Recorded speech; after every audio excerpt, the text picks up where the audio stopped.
Hi, everybody. Thanks so much for being here today for Deborah Kobylt Live. Joining us on the phone is Dr. Gary Salyer, who wrote this terrific book, Safe to Love Again. I read it cover to cover. It's terrific. Thanks so much for joining us. Can I call you Gary? Yes, I'm here. Okay. Thank you. I love being on your show. Oh, thanks so much. Gary, why did you write this book, Safe to Love Again? I mean, basically it's about, once you've been in a relationship that didn't go quite so well, whether it was a marriage, long-term relationship, boyfriend, girlfriend, and then you're sort of a little hesitant about getting back in. What a great book to read, because all of us have been in that situation. Yeah, well, I wrote it because I've kind of been there, and it's Oh, sort of that whole thing like it takes a thief to really crack the code. For me, it started when I was 7, and I noticed in an alcoholic family that not so many people were loving or felt loved, and I remember thinking, I don't want to be that way. oh. So when I went to college, I got 2 degrees in religion and psychology to say, I want to stave this thing off. And then my senior year in college, one of my favorite psychology professors says, "Oh, why don't you come on in and take this personality test?" And I did. And a couple of days later, he calls me into his office and gives me the results. And as I'm walking out, just as I hit the door, he goes, "Oh, by the way, you have a 90% chance of having a divorce." And it like hit me like a ton of bricks. So then I stayed a fifth year of college to get another degree in marriage and family relations. Thought, whew, dodged that bullet. But no, 12 years later, I'm getting a divorce. I'm going, how did this happen? I did everything I could. Wow. So then I said, well, What did happen? you know, I mean, do you think you were very communicative? What was it? Was it both of you? It's usually two people. well, looking back, I think we were 2 kids from dysfunctional families. Hmm. I think we loved each other. There's no doubt. I would have given up my life to protect this woman. But there was a part of me that was always seeking distance because that was kind of the best place to be, in a home growing up with a borderline mother who could get violent. And I didn't realize why she kept saying, I feel lonely in this relationship. Because I loved her dearly. But there was some part that kept seeking distance, and I think that was really the demise of it. I just didn't know how to sustain emotional intimacy, though I loved her dearly. Hmm. A lot of people don't know how to sustain emotional intimacy and they just keep running from it, which is really a shame. And you can't even get them to read a book like this because they're like, it's your problem. Or, oh, you're making things up. In fact, what do you do when you're in a situation like that? When the other person goes, well, I think this is your problem. What do you do? And you can't even get two people to come to the table. Oh, I've seen that. About a couple of months ago, I was at an event speaking, and a friend who had read the book called one of her friends over and said, "Oh, this is Dr. Gary's written this book on love." And it looked like she'd seen a ghost, and she takes a step back. She goes, "Oh no, not another book to tell me how wrong I am." Uh-oh. And What I did you think say that, to her? oh, what I said to her, I looked and I said, "No, this book isn't going to tell you what's wrong with you. It's going to tell you what can be right and how your brain has these rights. And all you have to do is to do some things to get safe again with those rights." I said, but nobody is wrong here. It's only that some part of our brain once took the best deal available, but it's not the best deal now. We're in the business, if we're really doing loving things with, like I'm doing in this book, with helping people to get and take a better deal with love. It's not about being wrong, it's about taking a better deal. And your brain has everything you need to take that better deal.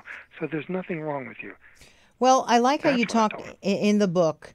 We have 6 rights. We all have the right to exist, to have our needs met, to separate and belong. What does that mean, to separate and belong? Well, separate and belong. That little right comes on when you're a toddler for the first time. You get to go out and you get mobility. And you get to be a me. You get to play with your own toys. You get to create your own experience. However, all toddlers want to make sure that someone's watching over them. They want to know they're part of a we. So as we grow up, it's the ability to be a me, to go out and explore our worlds, but to come home to the safe port of a we that's got our back, that's the safety net underneath the high wire act of our life. So it's the right to be a me in a supportive we, not just me or all we. It's a balancing act. Interesting. And then you've It's the got right to support. We also have the right to create our own existence, to assert our voice and choice, and to be loved and to love. I mean, clearly, but here's what I think. I think most people don't even think about this stuff. They just get into a relationship and they just are who they are. When do they come to the table to someone like you and they realize something's not working? Usually, when people come to me, they've been to 4 or 5 therapists and they haven't been able to change their core style of relating. They've been, and there's two breeds of it. If they're single, they keep wondering why they keep attracting Mr. and Ms. Groundhog Day, the same thing over and over and over, and they're sick and tired of it.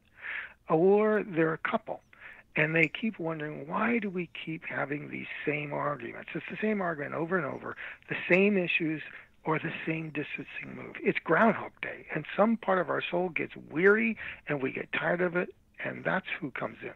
When you're tired of having the same experience over, and you swear you've done everything you can to change it, and there's got to be a better way. But what do you do when you're in a relationship? Because I know plenty of these people. They're in a relationship and one side wants to perhaps go for counseling and the other side is like, nah, we don't need it. What do you do when you can't drag somebody to even try and figure out what's going wrong and how to make things better? How do you handle that? Okay, in couples. Yeah. When one won't come in and the other. Sometimes I've worked with one partner, usually the woman, and sometimes you can make a better relationship by working with just one side. Not always, but sometimes I've been able to do that. But there has to be a little bit of somebody on the other side that's willing. Like the one woman, we found out that if she just left some notes out on the desk, the nosy husband would look at it, and then so we started leaving out skill sheets, and then suddenly he'd start practicing. Now, if we get somebody like that, then you can do it that way. But other times, the one who is saying no is the one who's got power in the relationship. So they've got the top position. You have to empower the one who wants to change. Sometimes that means moving out of the bedroom or asking them to sleep in the next room or separating. But you have to empower the one who needs the change but isn't getting a yes back. And if that doesn't work, then they have to make a decision. Yeah. And let's say they make the decision to go. And then it's been such an awful experience for them. And then a year later, maybe a couple months later, whatever, they want to jump back in and have a relationship, but they're hesitant to do it. This is where your book comes in, Safe to Love Again. What do you do if you want to jump back in, but you're afraid to? Well, if you want to jump back into the same existing relationship you just got out of, like you separated for a while, is that what we're talking about? Yeah. No, you've left the lousy relationship and you've had it. You're done. Now you want to get back into another one. You want to get back into the world of dating. What do you do if you're afraid to get back in? How do you jump back in and feel safe again? Hence the title of your book, Safe to Love Again. Yeah.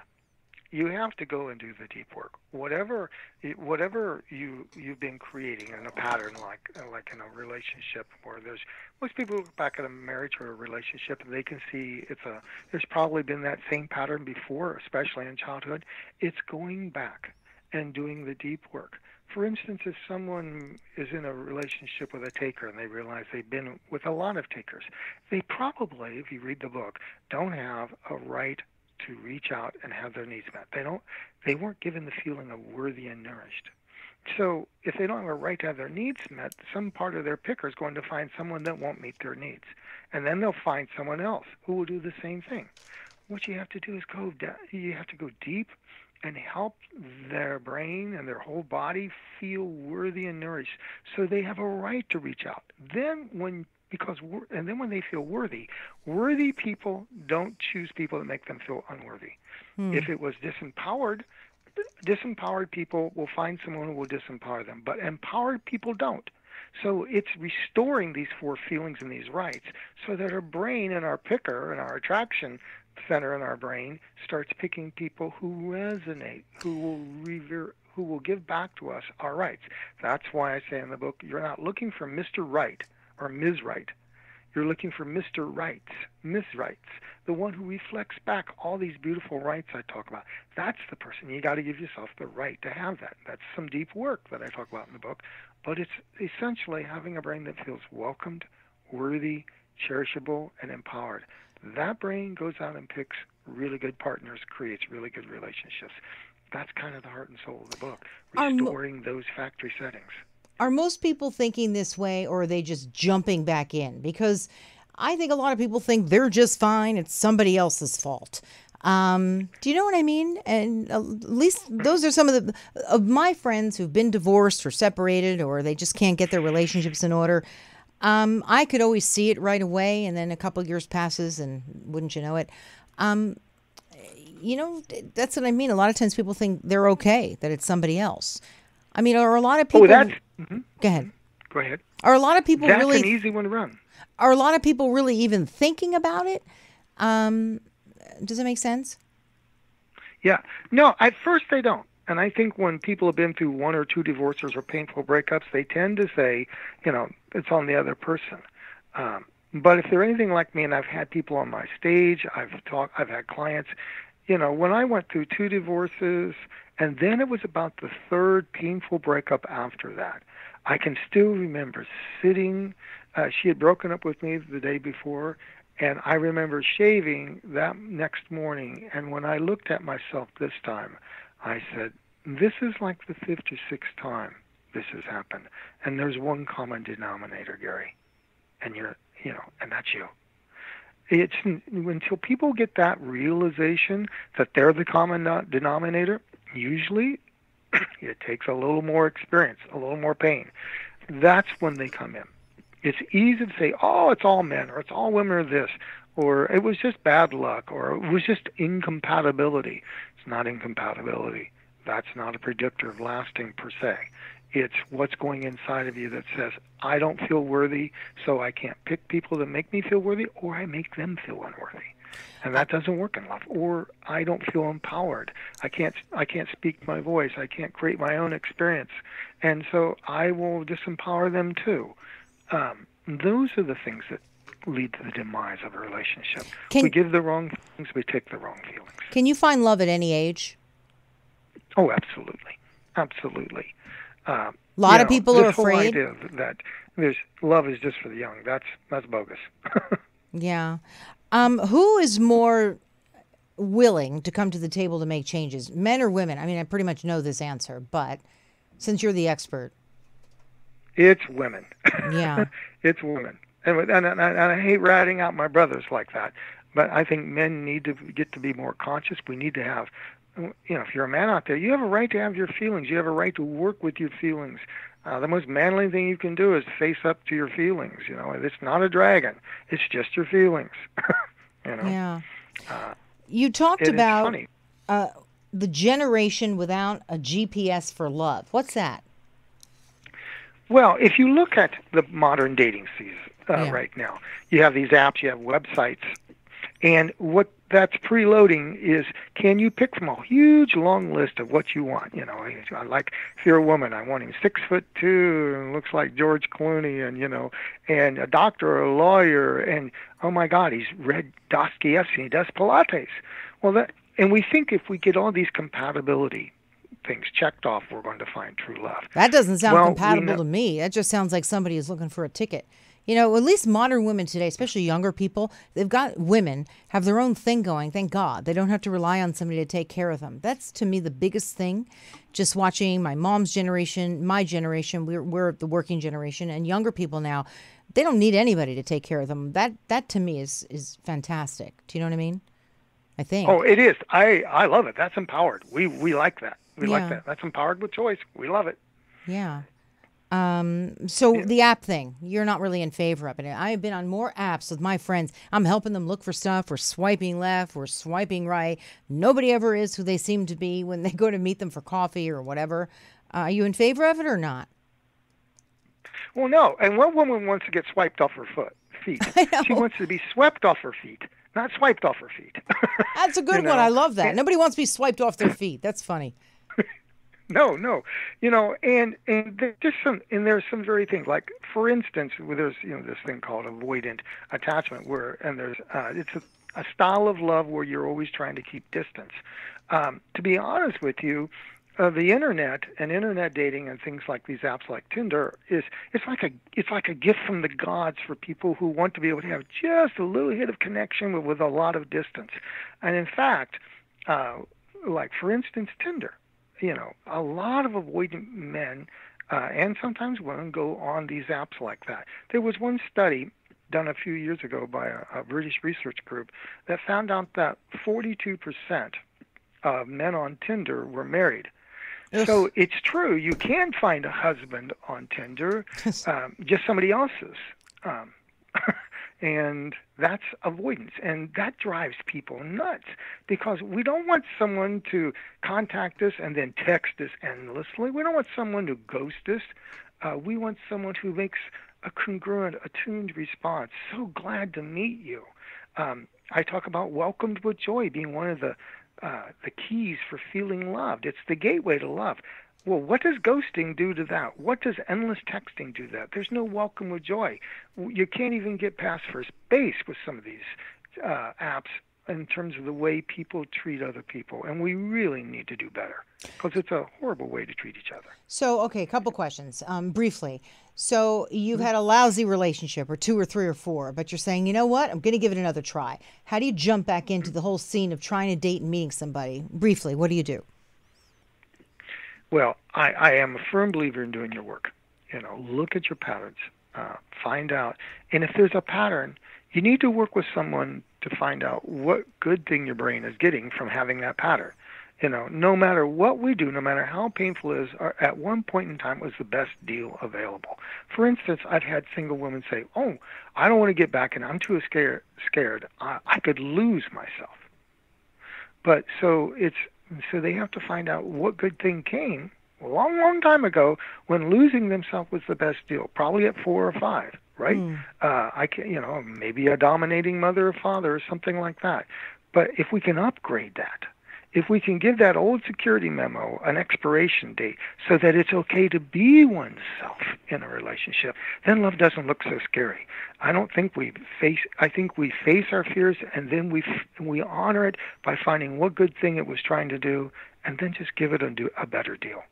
That's the better way to date. Do the deep work, change the patterns, and then allow your brain, when it's been restored to its factory settings, so to speak, so it feels welcomed and worthy, it will automatically find and pick a better partner. But you got to do the deep work first. Once you start dating and you think you've found someone who might be a good match, how many months does that usually take before, once you start really, getting into the dating process with this person? Well, so this is what I think is typical. There can be some people out there, occasionally hear people falling in love the first date and then it will last 40 years, but those are real outliers. It usually takes 2 to 3 months before stuff really starts showing up in relationships. I don't know how many singles I've worked with. 2 to 3 months is when you start seeing the real person. So you want to make sure you don't get too committed or allow that second to third month. That's when trust issues start coming up. Usually, and then it's going to take 6 months to a year for there to be some real commitment to gel. The science of it is it takes 2 full years for your attachment system. That's the part of your brain, that's the love department in your brain, for it to fully bond in good conditions. So it's about a 2 year, but you'll start seeing how people relate long-term, starting about second or third. That's when you can start making intelligent decisions about whether this person's right. Everything before that, you can hide, but second to third month, almost everybody starts showing up, and you can start seeing the real person. What are some of the most fundamental things that you need to have in common? We only have a few more minutes. For example, politics. I mean, look at today. Politics are dividing people like crazy. Religion. I mean, what do you need to have in common to grow together successfully? Well, I think there has to be some common values on things like, I think how much intimacy you want, not just sexual, but what intimacy looks like, how much FaceTime you both of you need, things like that. There has to be a commitment to good communication. What's going on with politics these days, there's just too much contempt going on. Now, and we know from relationship studies that contempt in a relationship predicts the demise of that relationship within 6 years and 94%. So what's going on in our country is really really, really bad because contempt is the acid rain. So you want to make sure they're not leading with defensiveness, criticism, contempt, or what's called stonewalling. But the core values, I think, it's really about, is there any life purpose? Do you have it? And can you support each other's big dreams? It doesn't always mean, being a star on cable television or anything like that. It can be like, I really want children, or there's this business I want to start. So long as people are supportive of each other's goals and dreams, they can have all the differences they want. So it's not so much about compatibility. They're both on the same page, but can they support each other's pages? That's more the key. Do you do private counseling with people, Skyping and all that as well? I do. I use Zoom instead of Skype, but yes, Zoom. Most of my clients are all over the world and over the country. So how can people get in touch with you if they really would love to start connecting with you and doing some counseling? Because we have people who watch and listen from all over the place. How do they get in touch with you? If you go to my website, GarySalyer.com, SALYER.com, then there's a place to contact me, and then I'll respond by email. That's great. And that's the best way to do it. You also have a lot of great videos up on YouTube. I've watched you there as well. I mean, you're a real common sense guy about the way you approach relationships. And it's true. It really is. I watched a lot. And also this book is terrific. It's very, it gives a lot of good advice without telling a person what to do, but advising a person what to do. Safe to Love Again. How to release the pain of past relationships and create the love that you deserve, that we all deserve. Dr. Gary Salyer, thank you so much for being on with us. Any parting words that you'd like to say? Just know that, there's an epidemic of unworthiness out there just due to the ghosting and everything, the divorce rate. And I leave everybody with one message, is that you deserve a love that lasts, and you deserve a love that feels good. You are worthy. You were born worthy. Reclaim it. Love is your birthright. That's beautiful. Thank you so much for being here. I appreciate that very much. Safe to Love Again. Please pick up this book at Amazon and anywhere else that you get your books. And please contact Dr. Gary Salyer. And thank you so much for being here, everyone. For Deborah Kobylt Live, you can find us on YouTube, Facebook, Instagram, and also you can listen to us on iHeartRadio, Apple Podcasts, Spreaker, and just about any place else that you get in your podcast.